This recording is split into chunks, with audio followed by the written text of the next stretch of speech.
All right. Okay. I'm going to go ahead and get started. Thank you all for coming, and I will be admitting a few people here and there. If you're being admitted now, I tried to mute everybody, but go ahead and make sure that you are muted and don't unmute yourself until the end.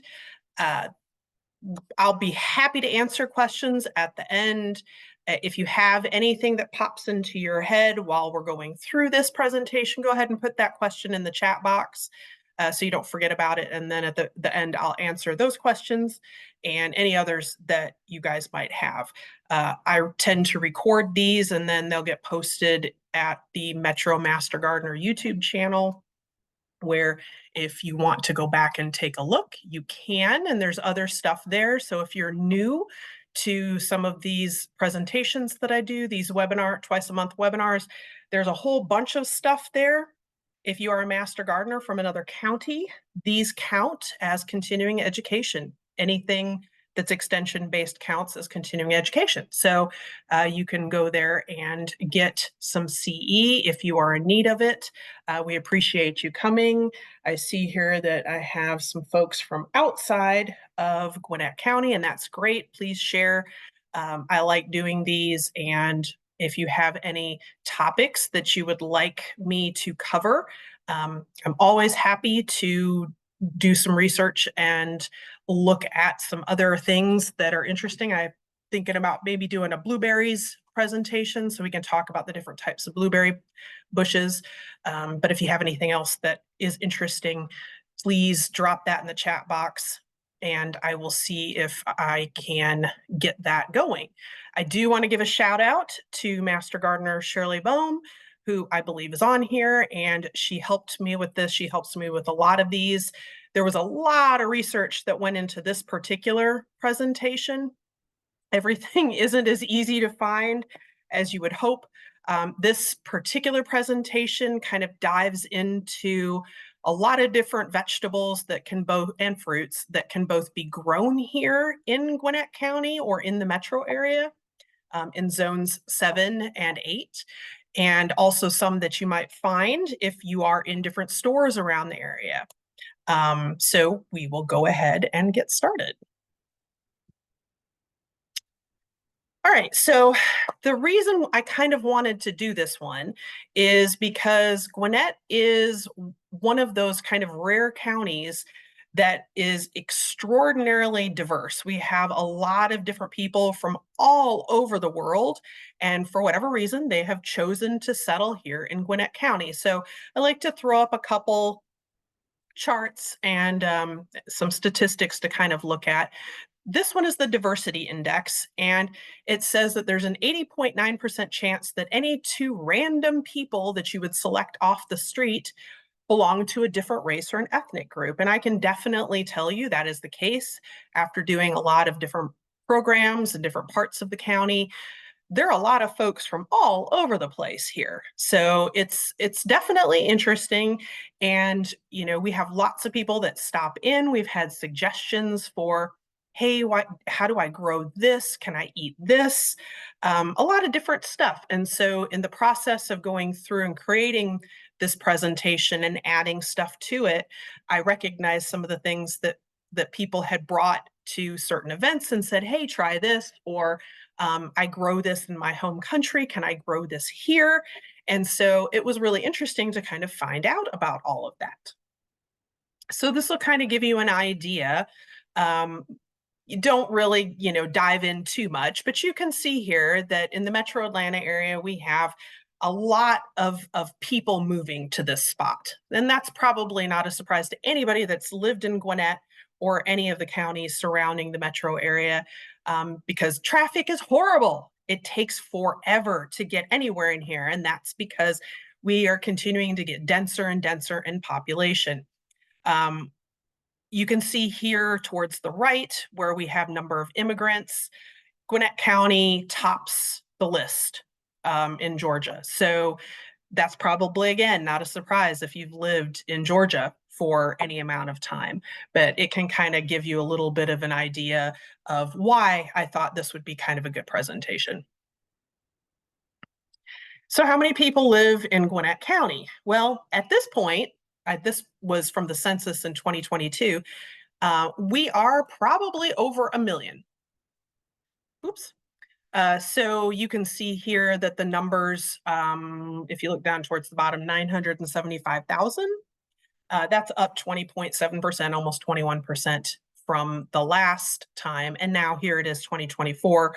So 2 years later, we are probably over a million because we continue to be one of the favorite parts in the country to move to. Please mute yourself if you haven't already done that. Thank you. And here you can kind of see some of the ethnicity that makes us so racially diverse and interesting.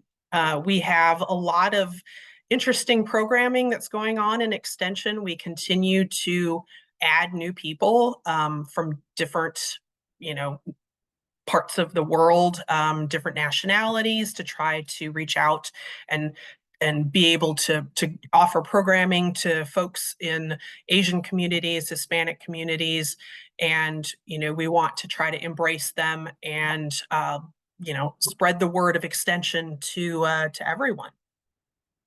So we're going to go ahead and jump in. So some of these you may recognize, and I'll try to go into a little bit of the history if I have any familiarity to it. But these are all interesting things that, one, probably can grow here in Georgia, or two, may not be completely suitable for growing here, but you can probably find it at one of the international groceries or in a local grocery.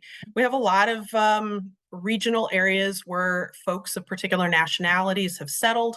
And of course, we have Walmarts and other grocery stores, and they tend to cater to those communities.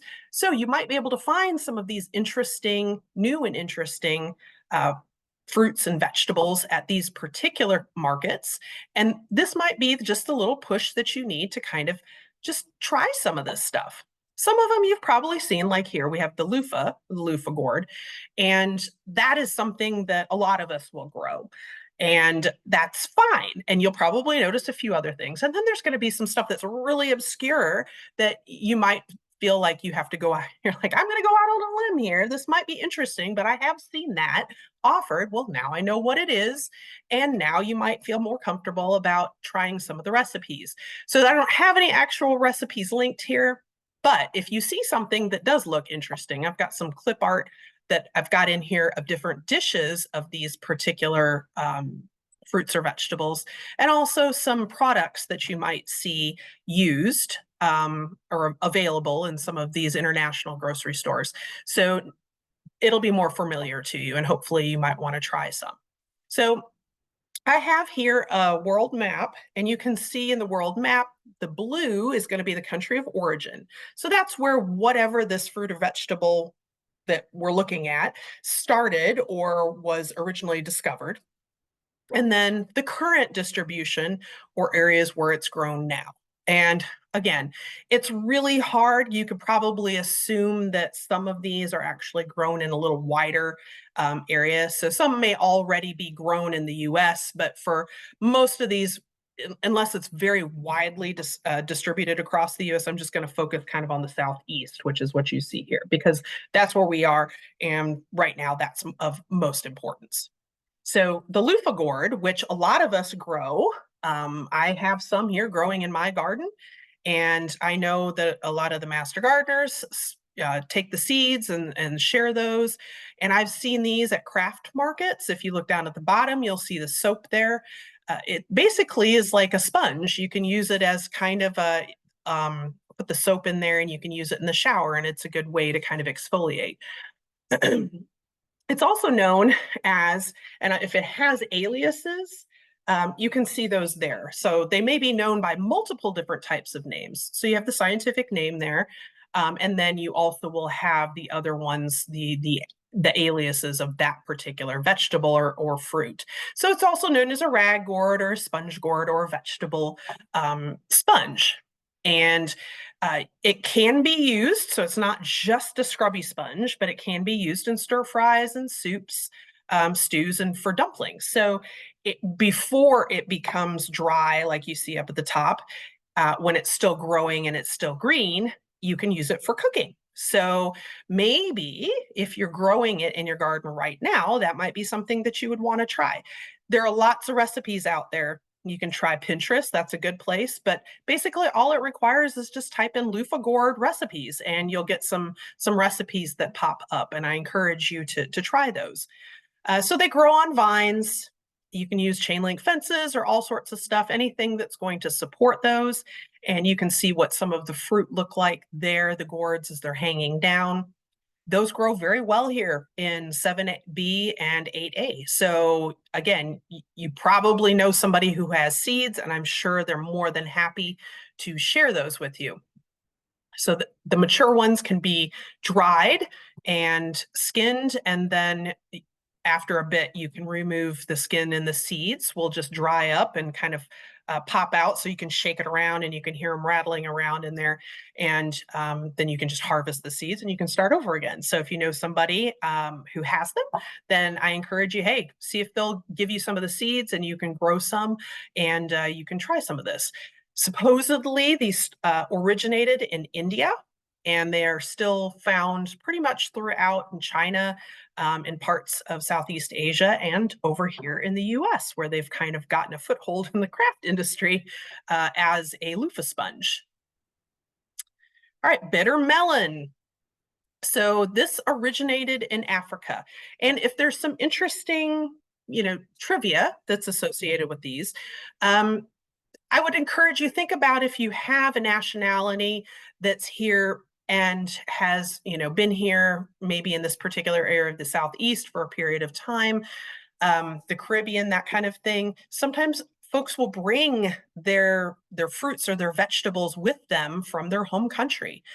And here, this particular vine grows in zone 6 through 11. So again, we're right in zone 7B or 8A. And so that's right kind of in the middle of that. It originated in Africa and Asia. You can see, unfortunately, with this particular map, it highlights the whole country. It doesn't allow me to do just a little bit. I have to go in and do some special stuff if I'm going to do that. So it is grown in some of the southern hardiness zones of Russia. But currently, it's eaten in Africa, Asia, Philippines, South America, India, the Caribbean, and even here. So I've seen it here. Some of the aliases of this is going to be the Goya, the bitter apple, bitter squash, balsam pear, caravilla. I'm going to butcher some of these because I don't recognize the name, but Sirace, maybe?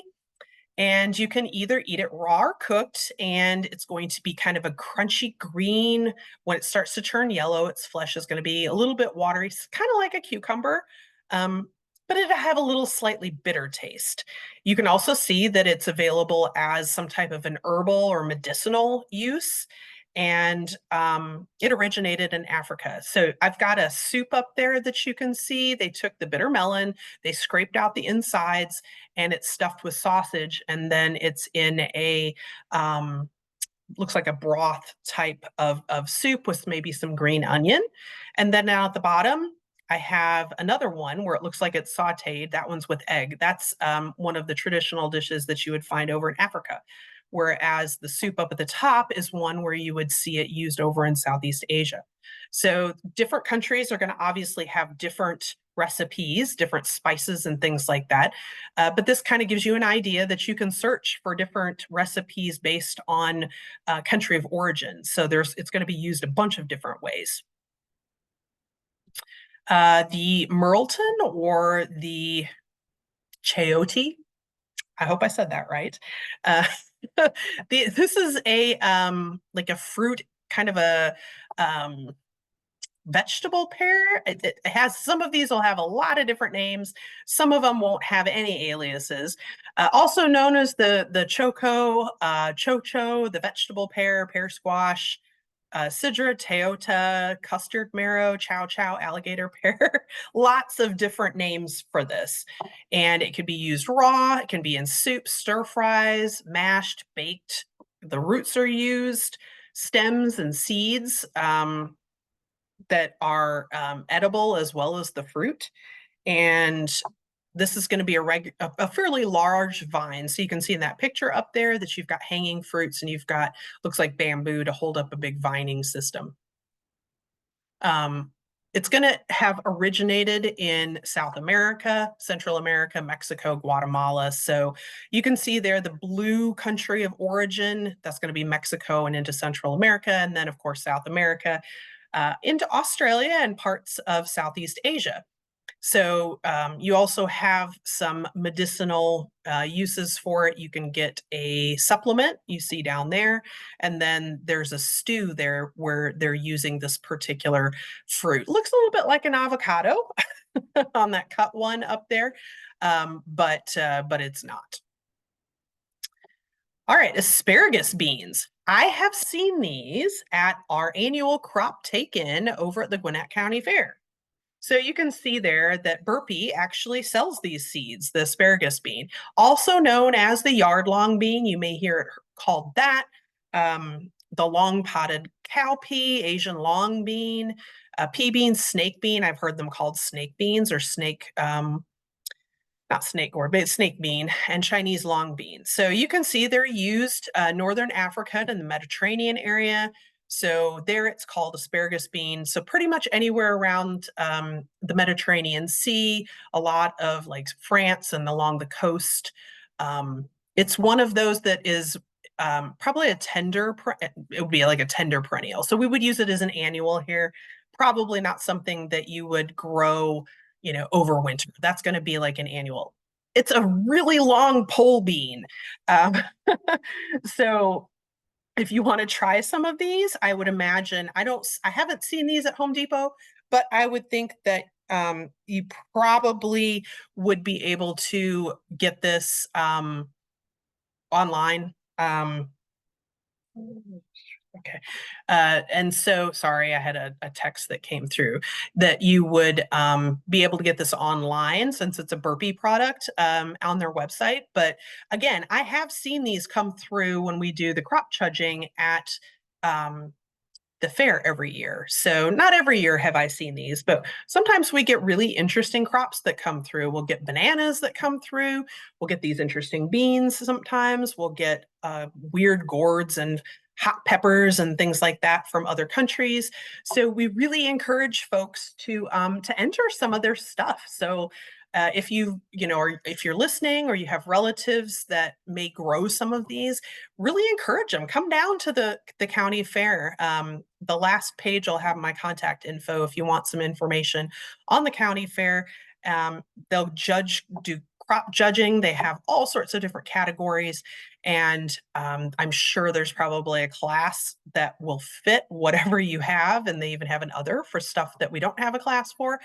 But you can win first, second, or third, and you get a little bit of pocket money. So at least it pays for your gas money and you get bragging rights.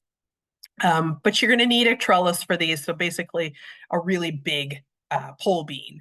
And I haven't tried these, but you can use them in stir fry, steaming stews. They have a little bit, so they say, of a mushroom flavor. So, you'll have to try them to see. Okay, so these are Malabar spinach. So we actually had a nice woman come into the office, and she brought in a bottle that had some of this stuff growing in Malabar spinach, and we had it for a while. I think I ate a little bit to try. It tastes a little bit like spinach, but this originated in tropical Asia.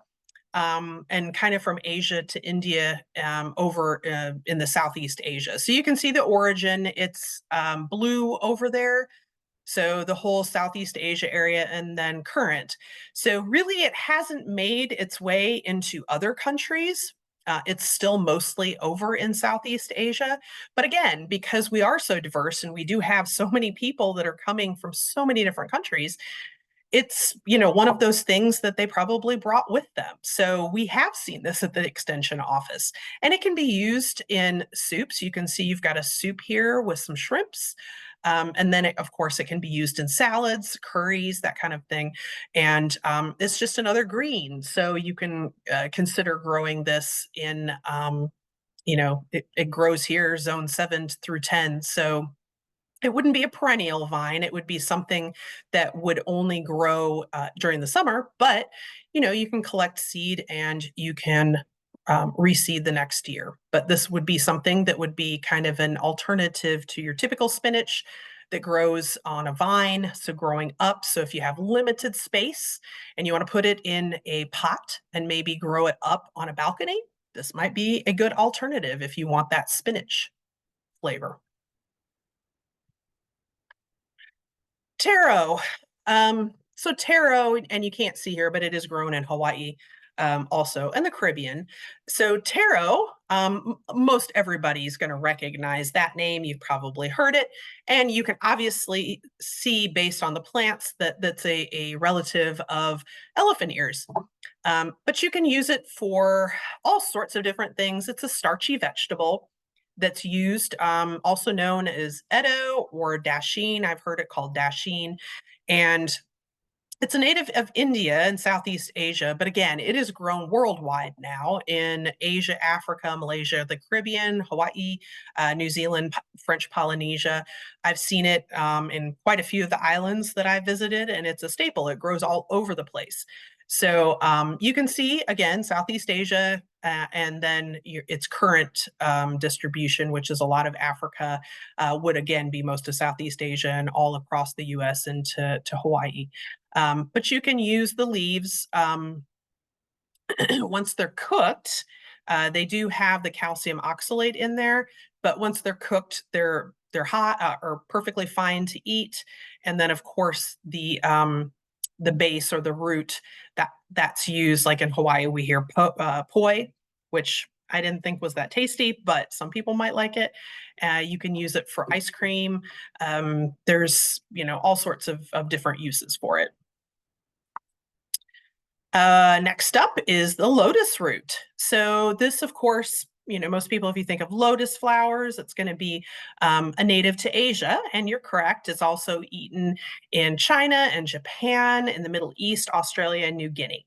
So no South America here, but this is kind of a staple of Southeast Asia. And so you might find when I was searching for recipes, I found a lot where they were using the root and it was stir fried. So you can get the canned stuff. You can see up here in the top right, I've got a can of lotus roots. So it's just a starchy vegetable that can be used in your stir fry. Just a kind of a crunchy, sweet flavor. You can deep fry it. You can boil it, put it in soup, salads. There's a salad down below, and then you've even got some tea that can be made. You can rehydrate them. You see that there's sliced and dried lotus roots. So lots of different options there, and it grows in zones 4 through 10. So it will grow up into some of the cooler or more temperate areas of the country here, but it grows all the way down into Florida area. So the plant will die back, but it is still alive and perennial. So you could harvest that going forward. But that looks kind of interesting. I'm always up for a crunchy root that's something other than, say a turnip or kohlrabi or something. So this might be interesting and worthwhile trying. Oops, skipped one. Winged, it's a little touchy. Winged peas. So these are native to areas around the Mediterranean. So it's a fairly warm, semi-tropical, kind of arid climate there. Not as hot and humid as it is here. It's very hot and humid. Was going to go outside and do this talk, but too humid and too hot.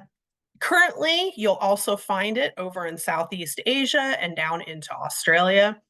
In addition to the area around the Mediterranean, it will also be called asparagus peas or winged beans or winged lotus. So they're, of course, because they're also called asparagus peas, they have a kind of an asparagus-y flavor.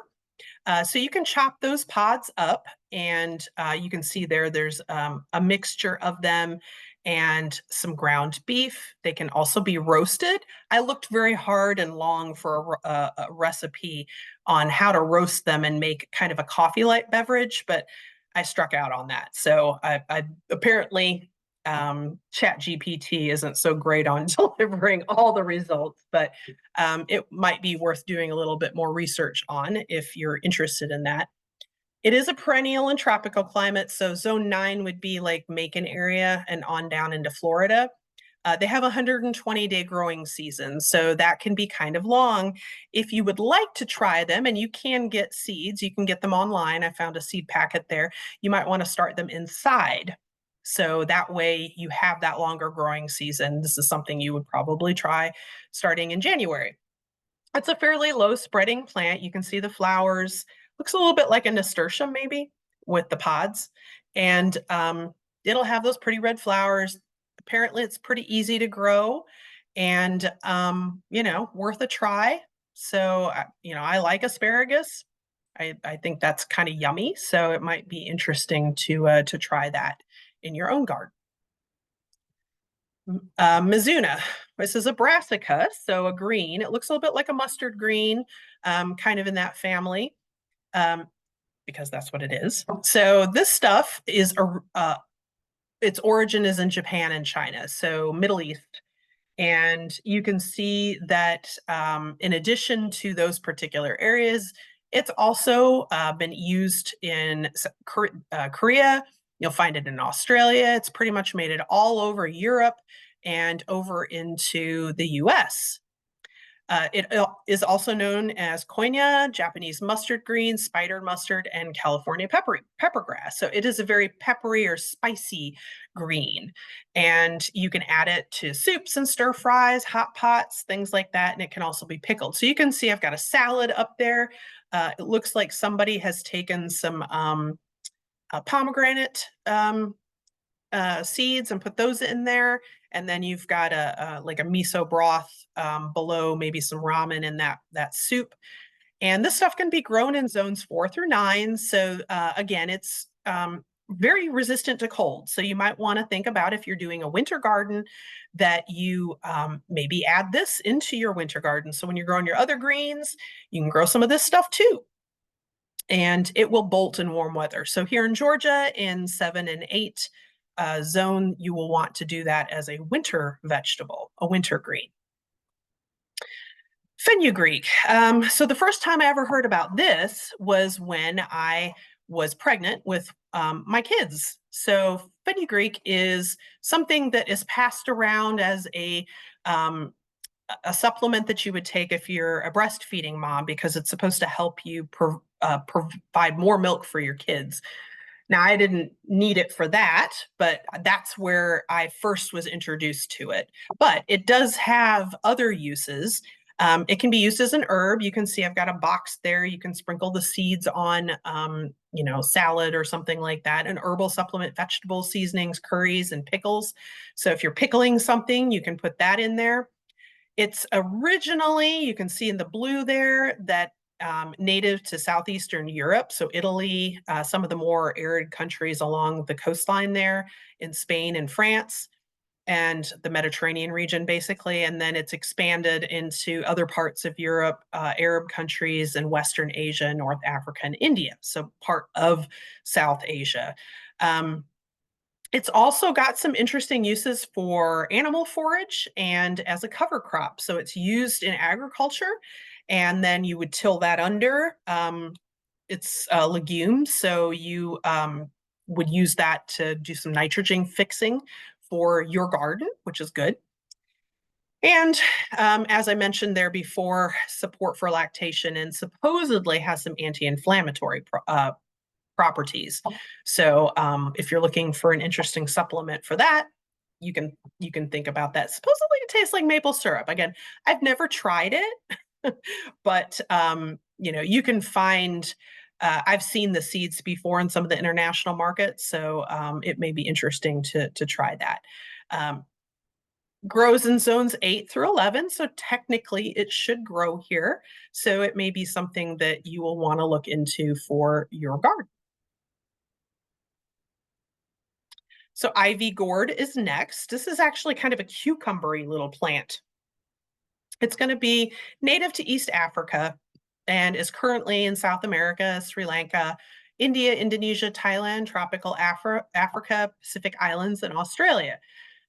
So it's going to have kind of a little bit of a bitter taste, which would probably be reminiscent to the skin on a cucumber if you were biting through that.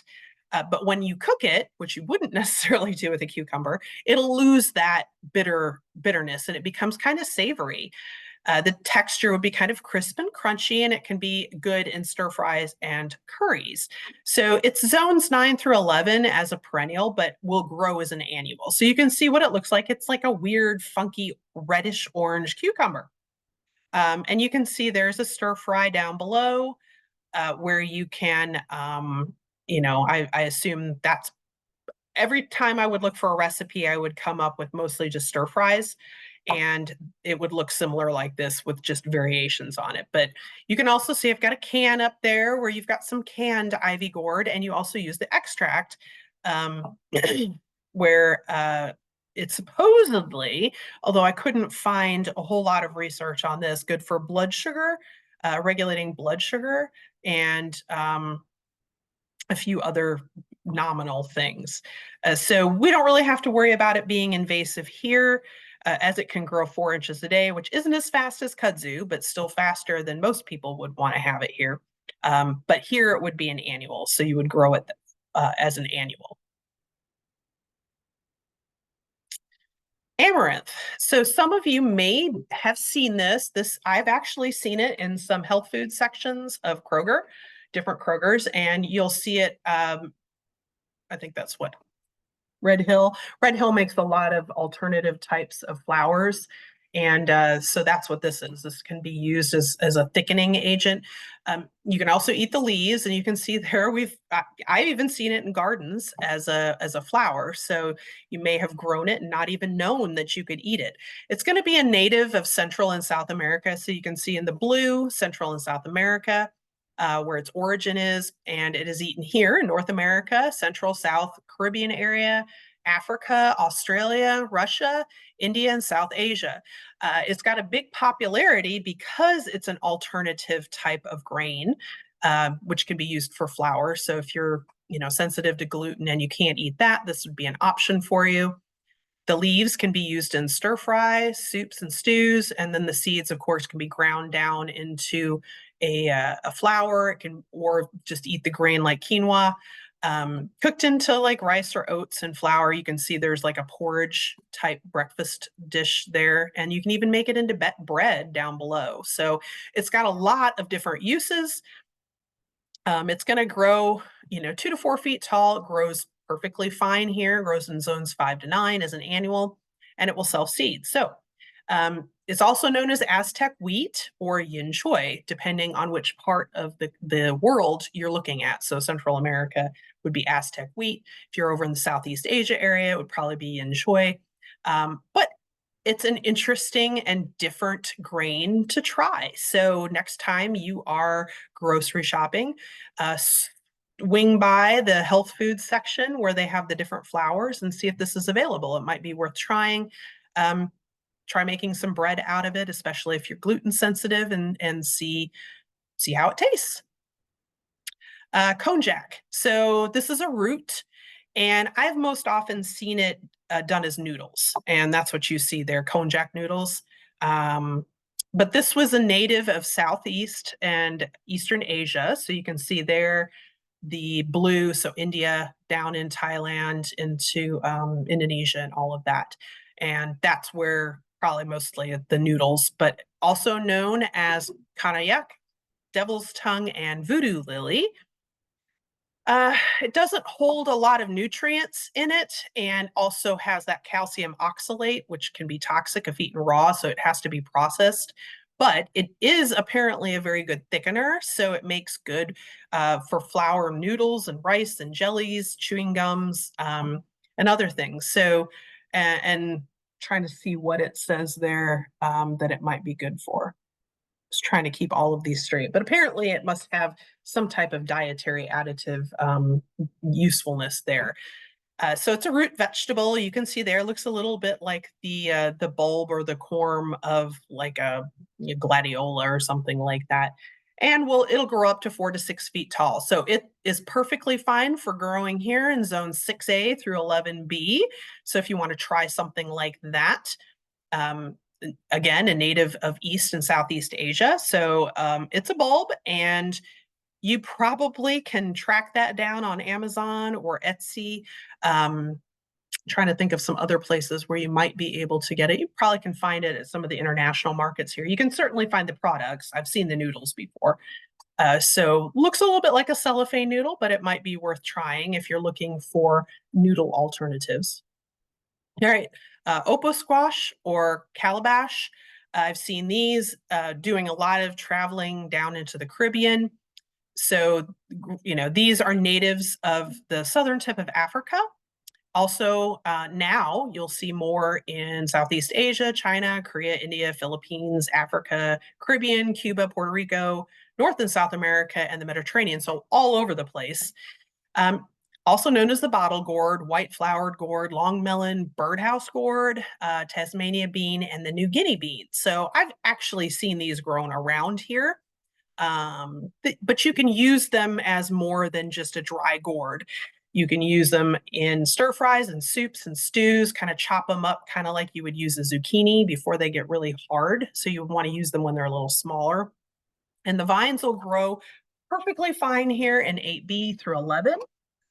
They do have a long growing season, so you want to get them in fairly early. But again, we're in zone 8 here, 8A.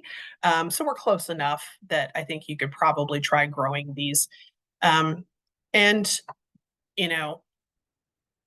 it's just another thing to kind of try. So shake it up a little bit, throw the zucchini out or the summer squash, and try some of these interesting oddities that that I'm telling you about here. And then let me know what happens, because I'm always up for hearing if you've tried something new and found it neat, so that you can share.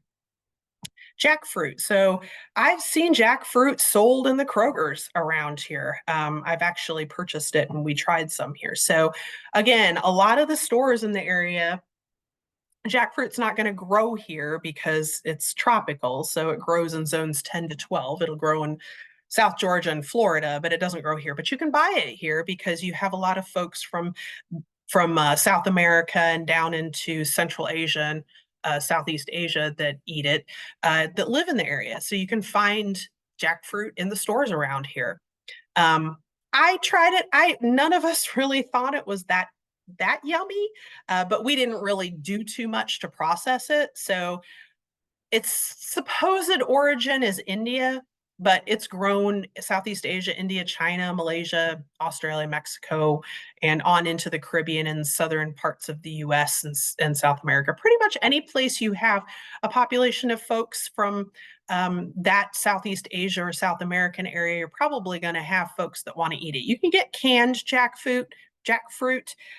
It looks like here you would kind of put it into a sandwich.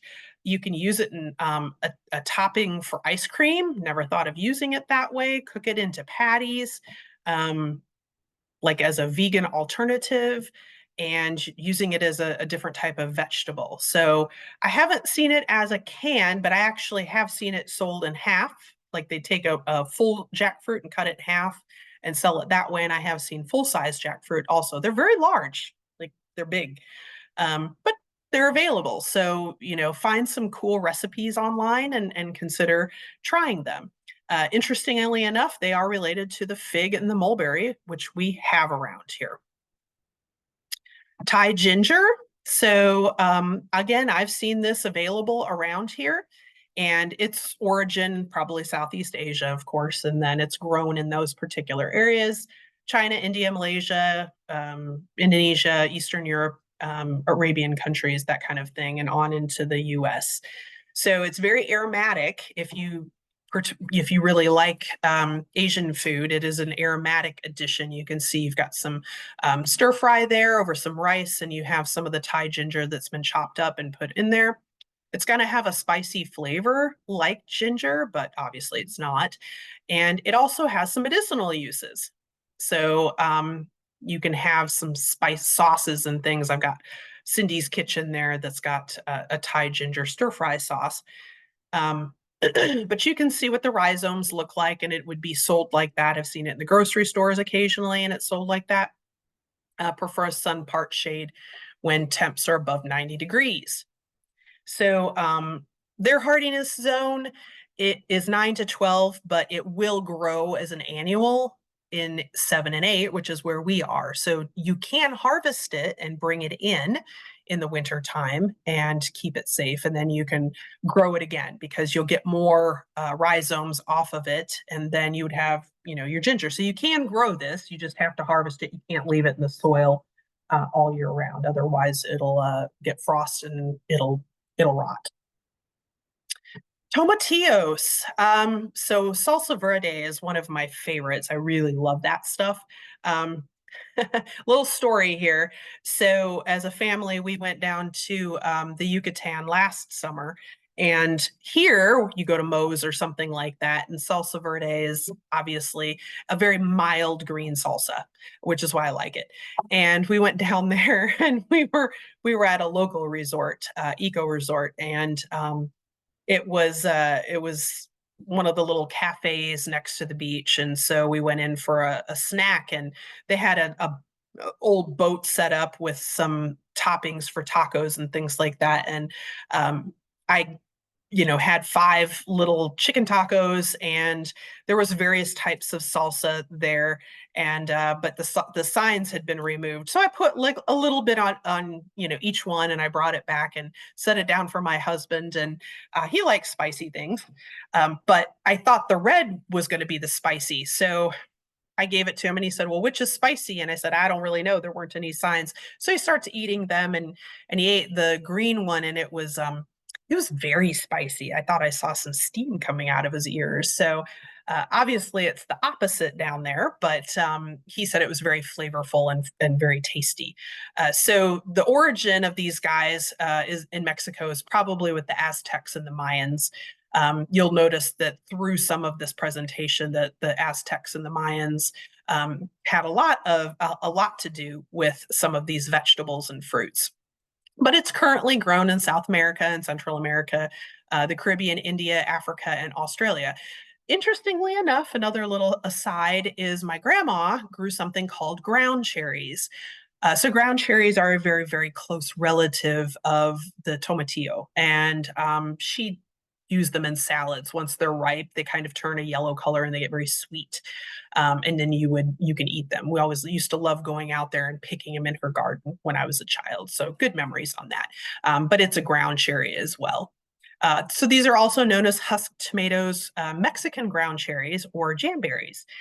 Sometimes you'll find them made into salsa verde and jams, jellies, things like that. You can cut them up when they're greener, use them in stir fries, curries, salads, soups, kind of depends on which part of the world you're living in.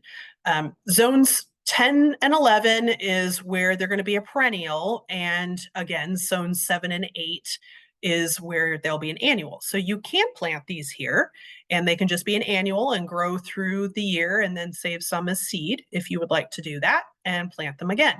Our pH in our soil here, it fits just perfectly. They prefer a little bit more acidic, so they're a good option. So if you're looking for something a little different, then this is kind of something that you might be looking for, and you should be able to source these. I've seen tomatillos, canned tomatillos, or obviously the tomatillo salsa around here as well. Calabaza. So this is grown in Central and South America, Caribbean, and the Philippines. And this is, again, a squash origin, probably Central Mexico and into South America, like you see here. So we see this a lot here. kind of just means pumpkin, and you'll see the seeds or the papitas that are available. So basically just toasted pumpkin seeds. I like pumpkin seeds, but this is a special type of pumpkin or squash. It's kind of got that stripy look. It's a curcubit, so same thing as cucumbers, but zones 3A to 11B, so pretty much everywhere. If you want to try growing these, I've seen these at the stores. I've seen them at farmers markets. Also can be called the West Indian pumpkin, but you see a soup there. You can make some savory chicken stews. Use it the same way that you would use a pumpkin, and then of course you've got the seeds. Cassava. So the origin of this would be kind of the northern tip of South America, but it's currently grown pretty much everywhere. Mexico, Southeast, into Africa, Southeast Asia, and all this. You'll have a cassava, the root can be used, and you'll see the plant of the root up there. It's ground and it can be made into a flour. It can be made from that flour. You can make, you see there, they've got an egg and they surround it. That's probably like a breakfast meal. You've got a cake or a custardy kind of cake down below. It's got a natural cyanide toxin. A lot of these have toxins in them that you have to cook to inactivate. So you're not going to want to eat this when it's raw. So it's very important to drain and soak and ferment to get rid of that stuff. And it's very drought resistant. It grows in zones 8 through 11, so it's possible you might be able to grow it here.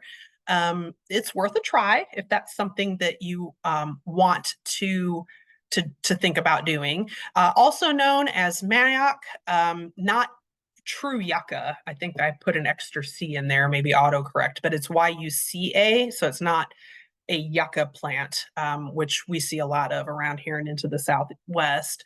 And mandioca, maybe called tapioca here, but I haven't seen it like that. It's not the same thing. I have a story on this one too. So we went on a South Caribbean tour, and I don't even remember which country we were going through, but we had a guide and we were driving around and we stopped and he's like, oh, we have some really tasty cassava pastries here. So he goes, pick 2 or 3 of them each and you can take it back to the ship and try it later. Well, I was really hungry. So they had a cherry one and they had just a regular old plain one and then something else. I don't remember what it was. Anyway, I ate too much and I got sick.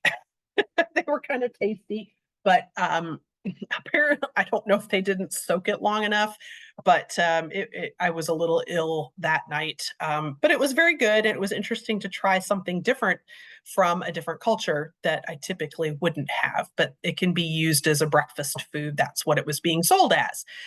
So it's a perennial plant and it's drought tolerant once it's actually established, and you can see it's really looks pretty tough. Its root system is pretty tough, but it has all sorts of uses. It's like a sweet potato. You can broil it, roast it, flour, thickening agents, that kind of stuff. And chips, cassava chips. Tamarind. So I know most people have probably heard of tamarind.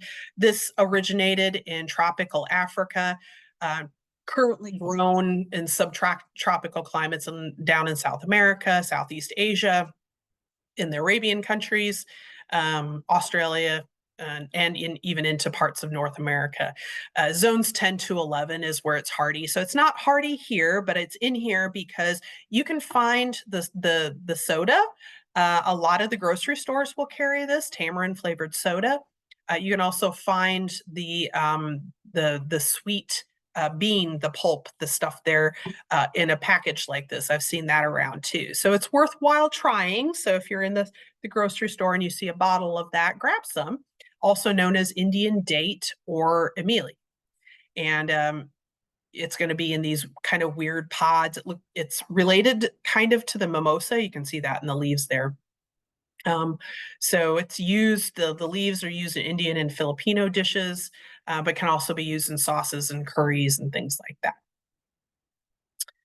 Chirimoya or custard apple. So Custard apple, if anybody remembers Andrew Zimmern and he always did a lot of traveling and he would try different stuff from around the world. Custard apple is supposed to have kind of a sweet, creamy flesh. So supposedly similar to in taste to kind of a pineapple, strawberry, and banana all squished into one. So it's used as a fruit in ice cream, which to me would be kind of interesting to try. I've never actually tried one, but it sounds pretty tasty, and I have heard of that. So it is originally from the Andean highlands in Central America, so up at elevation above 4,000 feet. But it is also found in Central America and to Mexico. You can also find it in parts of Africa, New Zealand, India, Southeast Asia. As long as it's up at elevation, you'll find it there, apparently. I have seen these at some of the international markets. You can get the powder if you want to use that. You can probably mix that in and make an ice cream out of it. You can get that on Amazon or online. Obviously, it's nice to have that option. Again, it's not going to grow here, zones 10 to 11, but will only fruit in zone 10. There is a particular beetle that pollinates this fruit that's not found in every country. So if it is growing outside of its native range, you have to hand pollinate it in order to get the fruit. Thought that was kind of interesting. And the seeds are poisonous, and the plant will have small amounts of a neurotoxin in it. So again, another toxic thing. But as an aside, most plants will have that as a mechanism for protecting themselves against things eating it, usually animals eating it. They'll have that toxin in the leaves or something like that. So moringa fruit. So moringa, there's actually a liquor that's made with the moringa fruit, and it's very tasty. My husband, when he was traveling over in Africa, brought some back with him, and they carry it now locally, so I'm able to get that. But it's very tasty. This is originated in northern India, but now also found in Africa, South America, down into Mexico, Australia, and all of that. Also known as a drumstick fruit, horseradish tree, and it will grow in zones 8 through 10. Looks a little bit like a mimosa tree, semi-arid tropical, so you might be able to get it to grow here, but probably not because we're just barely in that transition zone in zone 8. So similar in green to green beans and how it grows, used a lot in like curries and soups, things like that, used for teas, and the seeds can just be eaten as snacks, I guess. Supposedly, it has some medicinal properties as well. Anti-inflammatory, blood pressure, diabetes, and used in the cosmetic industry. Hey, so this is all there. So I have seen the moringa supplement used, or I've seen it available for purchase. So who knows? There might be something there, but you can buy the juice, and I don't think I've seen the pods, but you can probably buy them dried. Mamie, sapote, I think. Like I said, I'm probably butchering these. But this originated in Central America, Nicaragua, and southern Mexico. Excuse me. And also into Central America now, you'll find it in Caribbean, West Indies, down into South Florida. And there is some interest in cultivating it in China and Australia and Vietnam and the Philippines. So also known as the Mamie apple, Santo Domingo apricot, tropical apricot, South American apricot, this one has a lot of different names. And it's a tropical, so it'll grow in zones 10 and 12, best in 10A. So that's really down into Florida. That's and along the Gulf Coast. That's where you're going to find it. And maybe in a microclimate in 9B. So kind of like some of the olives that they're growing in South Georgia, if you can get away with it. But it's going to have kind of a orangey flesh. And you can see there, you can buy Goya. They'll sell that stuff. I've seen in a lot of stores around here. But it'll produce that, and you can mix that up into a smoothie and some other stuff. Oh, I've got so many of these. This is probably going to have to be a part two. So we're already almost up to 7 o'clock. I'm going to go through a few more of these, and I'm going to skip to the end, or I'll probably bookmark this, and then I might do part two because there were so many in here, so many interesting things that I think instead of whizzing through all of these, that they deserve their own space for me to talk about. Dragon fruit, I know you all have seen dragon fruit in the stores. This is a kind of a cactus-like thing. If you've ever been to Hawaii, a lot of times in the botanical parks, you'll see this stuff grows wild in the trees. And they don't always have, apparently, to get it to actually flower and create a fruit is not a given. But you can, when you do have it, then obviously you've got kind of a rarity. So that's why they're like $6 per dragon fruit, and they're not very big. They're only, like that big. So the origin is going to be Mexico, Central and South America, but pretty much any tropical area, zones 9 with some protection, and growing outside as a perennial in zones 10A and 11. So I've seen it down in Florida. I actually have a relative down in Florida that was showing the dragon fruit she had growing on her uh, um, Cenoserius species, her dragon fruit plant. And each of those plants can get very huge. I mean, they just kind of crawl like almost like a vine up into the trees. So hardiness zone 9, but usually found in 10 and 11. So they use the trees as support, as I mentioned. It's an epiphyte, so it gets its moisture from the air, and it's not going to bear fruit at temperatures below basically 70 degrees. So you're talking South Florida, Hawaii, South uh, California area, maybe some southern parts of Arizona and down into South Florida. And honestly, I've had it. It doesn't taste like much, and it's really expensive, but it is pretty. I mean, it's got that white interior, and some of them have the red interior. All right, so I'm going to stop it at passion fruit, and then we'll probably pick it back up again, and I'll do a part two. So I'm just going to call this part two. All right, so I'm going to stop sharing, and then I'm going to answer some of these questions. All right. So I apologize. I got all excited and there were just so many plants and I like to talk. So let's go ahead and let's see. All right. So they sell the asparagus bean seed at Home Depot in Snellville. They are amazing. Yay for somebody that tried that. Good. So for anybody that's wondering where you can get it, apparently Home Depot in Snellville carries asparagus bean seed. So you can try it there. Obviously, anything you can probably get online, but it's nice to have them locally. Let's see, I grow them. However, this season they have been attacked by black gnats and ants. What can I do about black gnats? I've tried, sorry, my Teams account is spazzing on me. I've tried neem. Also, you can buy the seeds at Johnny Seeds. Okay, so Johnny Seeds also has asparagus bean seed. It's been a bad year for bugs. I've all but abandoned my garden because it's been horrible. Between the bugs and the fact that it was so dry, and then now it's so wet, I don't even want to go down there. I'm afraid to go down there and look because who knows what's going on. We've had like 5 inches of rain at my house. Everything's rotten. I don't even know. If you've got gnats, usually it's insecticidal soap or neem. It's kind of a contact type situation.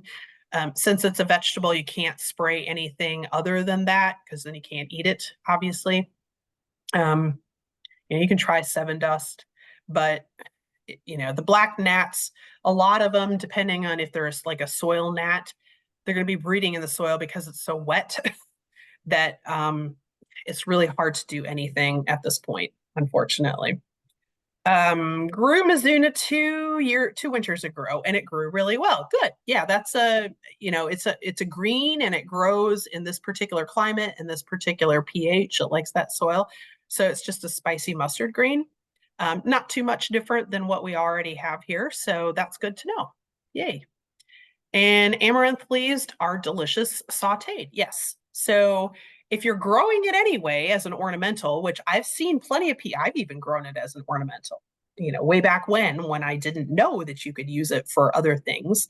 Um, yes, it is, it obviously has all sorts of other uses. So it's nice to know. So double check the type that you have, and yeah, consider taking some of the leaves and sauteing it, throw it in a stir fry that you're making, and try it. That's definitely, I love that. I love sharing and letting, getting to know what people are using. Let's see, is it different growing this for seeds than flowers? Meaning, do you want a different variety? Oh, the amaranth. Um, Bina, do you want to jump in and unmute yourself since you've used it before? Well, I bought the seeds on Johnny Seeds as a vegetable. So I've never, grown the ornamental ones that you see at Lowe's with the flowers. I just buy the vegetable seeds and I've grown those. And frankly, I've never seen mine flower because I pick the tips off and I pick the leaves off while they're young so I can cook them. Okay. Yeah, I personally don't know if it's the same. There's a lot of different varieties and cultivars and things like there. Just like you have certain like ornamental cherries versus Bing cherries, some that produce fruit, some that don't.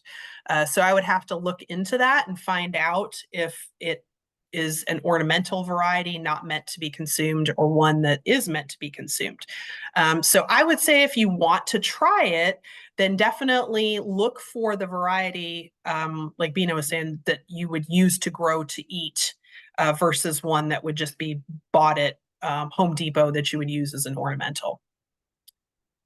You can buy frozen, cleaned, unripe jackfruit at Indian stores. Yes, you can. And, I've seen it even if you have an Indian population near wherever you live, a lot of times Walmart will carry some of those products. Sometimes Kroger will carry some of those products if you don't want to go to a international grocery store. So, yes, if you want to try doing that. So, there's all sorts of options there.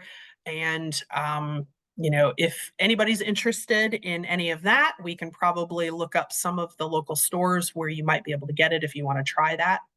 And, we can share the locations for you if you're interested. Let's see, grown tomatillos before in a pot. Very easy. Well, that's good. So that's nice to know. It's a container plant and it will be just fine in a container.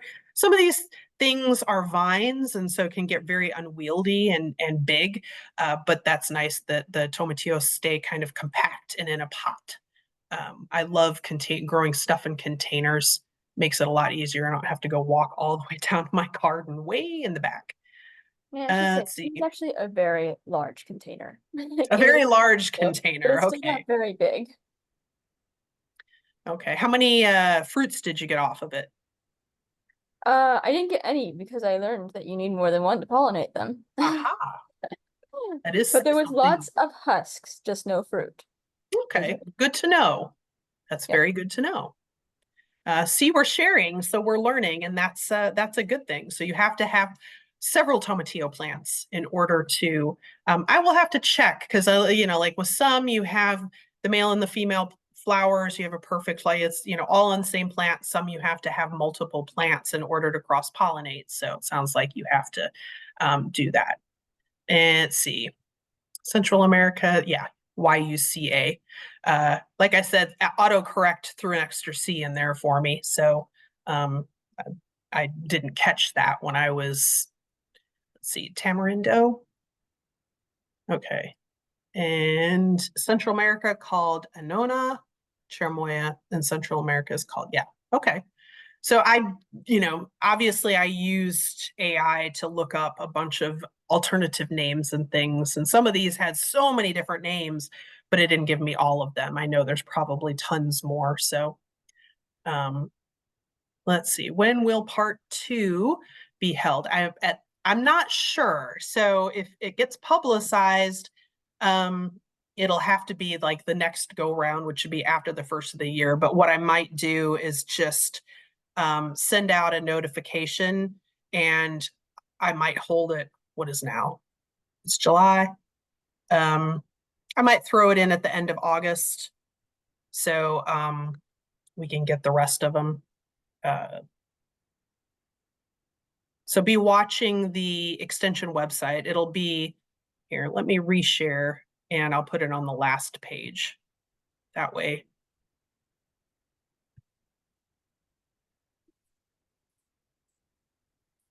So many fruits. There we go. So that's our website, and you can get to that website, and it'll have our events and classes, or you can just use that QR code to get to the events and classes. All right, let's see. Make sure I'm getting everything here. Gotta go. Okay. Let's see. Thanks so much. We had a great luck with Fenugreek and a bottle gourd. Yeah, at Bethesda Park. Loofas.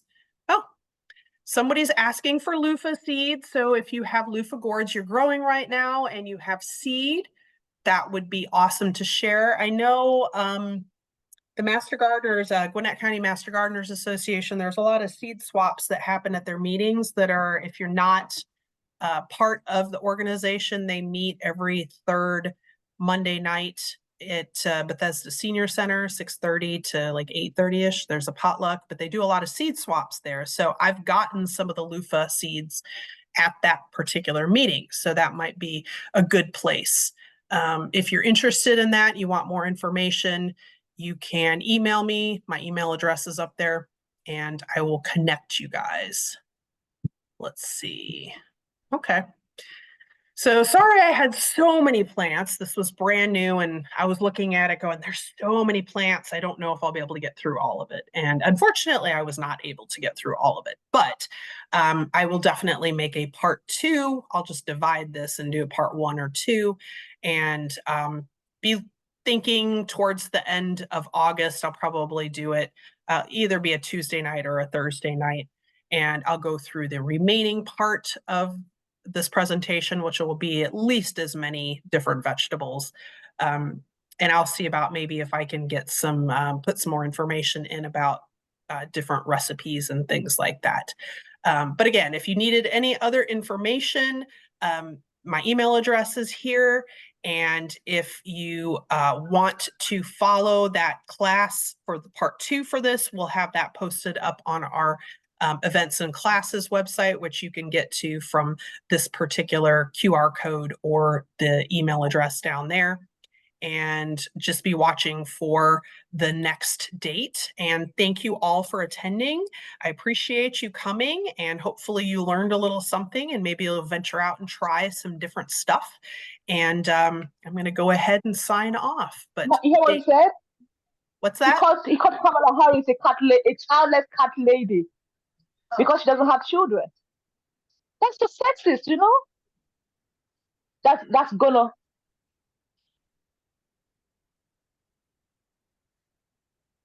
Oh, all right.